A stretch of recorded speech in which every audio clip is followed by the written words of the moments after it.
भगवान शिव ने नंदी को ही अपनी सवारी क्यों चुना, जबकि उनके पास पूरी सृष्टि की सबसे शक्तिशाली शक्तियां मौजूद थीं? आखिर एक साधारण बालक कैसे बन गया महादेव का सबसे करीबी? हजारों साल पहले एक महान ऋषि थे, शिलाद मुनि। उनके पास ज्ञान था, तप था, लेकिन कोई संतान नहीं थी। उन्होंने निश्चय किया, मुझे ऐसा पुत्र चाहिए जो साधारण ना हो, जो मृत्यु से परे हो। इसके लिए उन्होंने वर्षों तक कठोर तपस्या की और अंत में प्रकट हुए भगवान शिव। शिव ने कहा, तुम्हें एक पुत्र मिलेगा जो मेरा अंश होगा। अगले ही दिन यज्ञ के दौरान धरती फटी और एक दिव्य बालक प्रकट हुआ। शिलाद मुनि ने उसे उठाया और नाम रखा नंदी। नंदी बचपन से ही अलग था। जहाँ दूसरे बच्चे खेलते थे, वो ध्यान में लीन रहता था। कम उम्र में ही वेद, शास्त्र, योग सब में पारंगत। लेकिन एक दिन कुछ ऋषि आश्रम आए और उन्होंने नंदी को देखकर कहा, ये बालक अल्पायु है, इसका जीवन बहुत छोटा है। ये सुनकर शिलाद मुनि टूट गए, लेकिन नंदी नहीं डरा। उसने कहा, अगर मृत्यु निश्चित है तो मैं खुद महादेव को प्राप्त करूंगा। और वो निकल पड़ा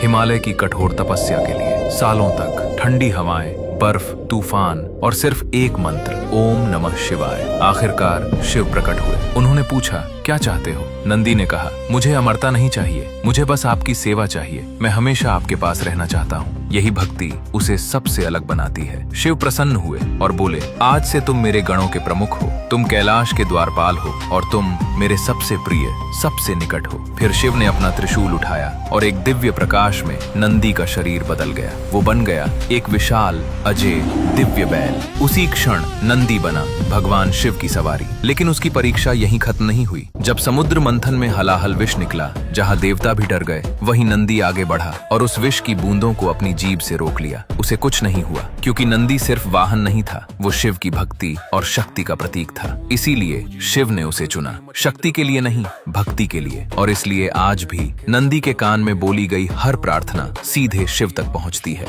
अगर आप भी सच्ची भक्ति की ताकत मानते हैं तो कमेंट में लिखो, जय नंदी।